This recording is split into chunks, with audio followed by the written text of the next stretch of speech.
अब दोस्तों आप सोच रहे होंगे कि ब्रेन ट्रेनिंग क्यों जरूरी है, Y brain work matters.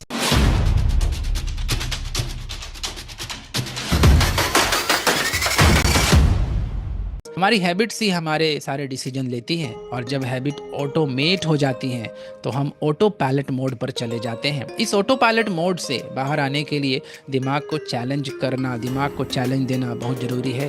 Newton's law के अकॉर्डिंग एक ऑब्जेक्ट जो स्टेट ऑफ मोशन में है वो उसी स्टेट में रहेगी जब तक कि एक्सटर्नल फोर्स अप्लाई ना किया जाए। अगर आप ऑटो पायलट मोड पर चल रहे हैं तो वैसे ही चलते रहोगे और ऐसे ही चलते चलते आप दुनिया से बाहर निकल जाओगे।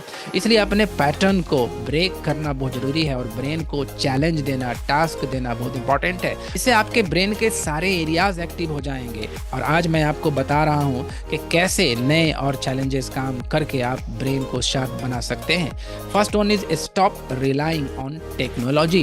टेक्नोलॉजी हमारी लाइफ आसान बनाती है, लेकिन जब सब कुछ इतना ईजी हो जाता है तो ब्रेन को सोचने की जरूरत ही नहीं पड़ती। एक बात आप बताइए, अगर आप कुछ नया नहीं करेंगे, एक जगह पड़े रहेंगे, तो आपकी बॉडी वीक होगी या नहीं? सेम चीज ब्रेन के साथ होती है। इसलिए कोशिश आपको ये करना है कि छोटी मोटी चीज़ों के लिए फ़ोन को यूज़ ना करें, दुकान पे जाके तुरंत कैलकुलेटर का यूज़ ना करें, खुद से कैलकुलेशन करें। किसी वर्ड की स्पेलिंग याद ना हो तो तुरंत गूगल आउट ना करें, बल्कि खुद से याद करने की कोशिश करें। दोस्तों और फैमिली मेंबर्स के फ़ोन नंबर्स याद रखने की हैबिट बनाएं। इससे न सिर्फ आपकी मेमोरी इंप्रूव होगी बल्कि मुसीबत में भी आपको हेल्प मिलेगी। Number 2 is memorize your list of things. अगर आप हमेशा लिस्ट बनाकर चीज़ों को याद रखते हैं तो धीरे धीरे आप लिस्ट पर डिपेंडेंट होना बंद करिए, अपने मेमोरी को इम्प्रूव करिए। और अगर आप किसी लिस्ट का यूज़ करते हैं तो कोशिश करें कि उसे खुद से याद करने की कोशिश कीजिए कि उसमें क्या क्या लिखा हुआ था, चाहे वो शॉपिंग लिस्ट हो या आपका डेली शेड्यूल।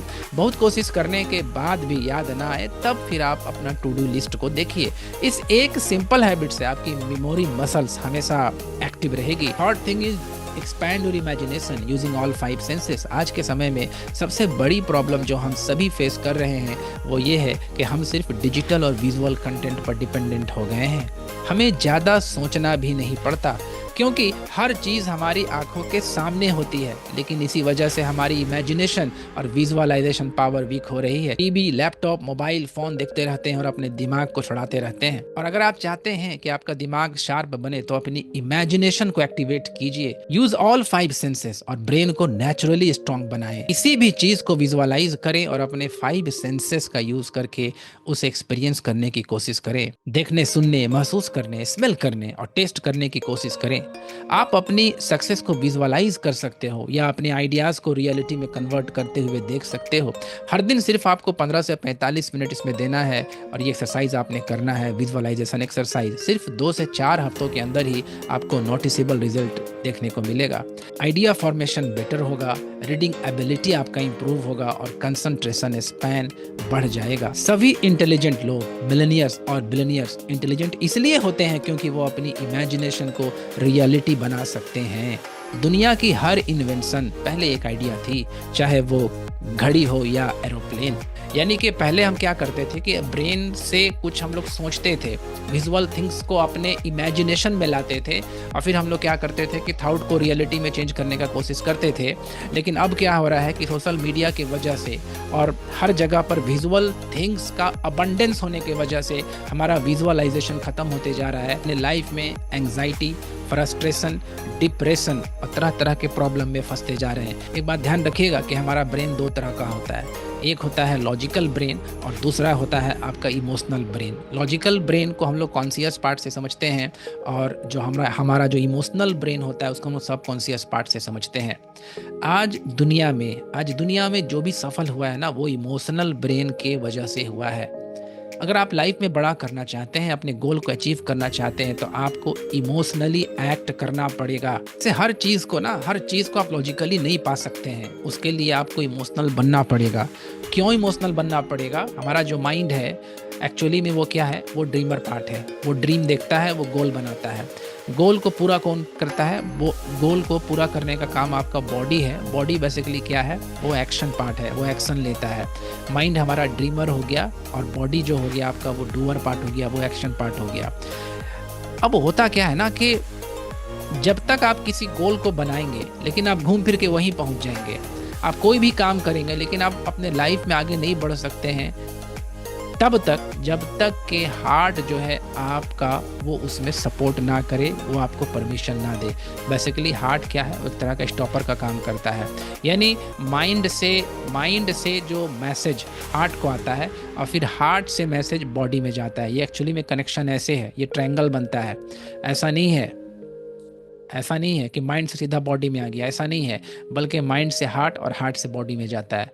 और हार्ट जो है ना, ये एक्चुअली क्या होता है, ये मैसेज को आपके बॉडी में ट्रांसमिट करेगा। कब?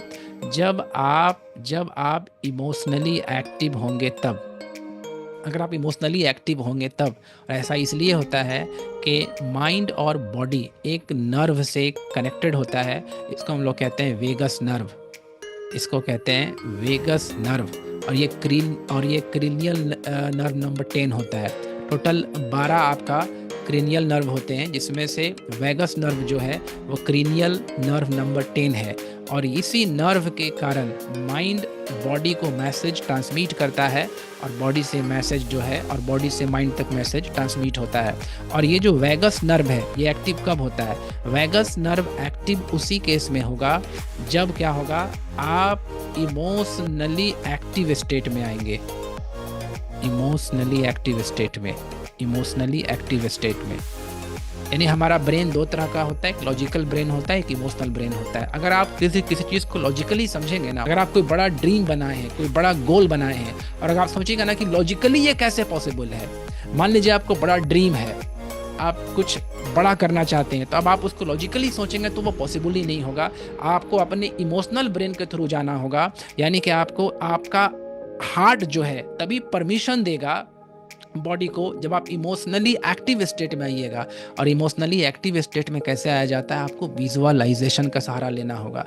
इसीलिए विजुअलाइजेशन बहुत इंपॉर्टेंट है। अगर आप विजुअलाइजेशन नहीं करेंगे तो आप लाइफ में आगे जा ही नहीं सकते, अपने गोल को अचीव नहीं कर सकते हैं। इसीलिए आप देखे होंगे कि दुनिया में जो भी बड़ा एडवेंचरिज्म हुआ है या बड़ा इन्वेंशन हुआ है, जैसे एरोप्लेन, वो एक विजुअलाइजेशन का रूप था। पहले उसको सोचा गया, उसको थाउट में लाया गया, फिर उसको रियल में कन्वर्ट किया गया। जितने भी वैज्ञानिक हैं जैसे टेस्ला, सभी चीज़ को विजुअलाइज करते थे। इलन मास्क का बायोग्राफी पढ़िए, पहले वो विजुअलाइज करते थे, विजुअलाइज करने के बाद उसको रियल में कन्वर्ट किया गया। मीनिंग क्या है ना कि हम अब आज के इस टाइम में सोशल मीडिया की वजह से और अपने माइंड के यूज़ के नहीं होने की वजह से हमारे सामने सब कुछ अवेलेबल है। कैलकुलेशन करना है तो कंप्यूटर अवेलेबल है, कुछ विजुअल थिंग्स देखना है तो यूट्यूब और आपका सोशल मीडिया अवेलेबल है। यानी कि कहीं हम कुछ करने का ज़रूरत नहीं है, तो हमारा ब्रेन जो है ना वो इनएक्टिव मोड में जा रहा है। और इसका जो सबसे बड़ा नुकसान ये हो रहा है कि हम विजुअलाइजेशन से दूर होते जा रहे हैं। हम सपना देखना बंद कर चुके हैं। हम अब विजुअलाइज करते ही नहीं किसी चीज़ को।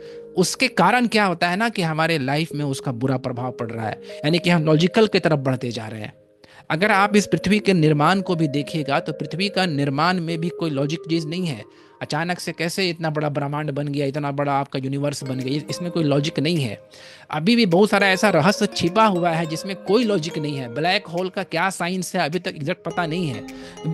इसको आप विजुअल थिंग से ही समझ सकते हैं। जितने भी बड़े बड़े जो महागुरु हुए हैं, महापुरुष लोग हुए हैं, उनके लाइफ में कोई लॉजिक का कॉन्सेप्ट नहीं था।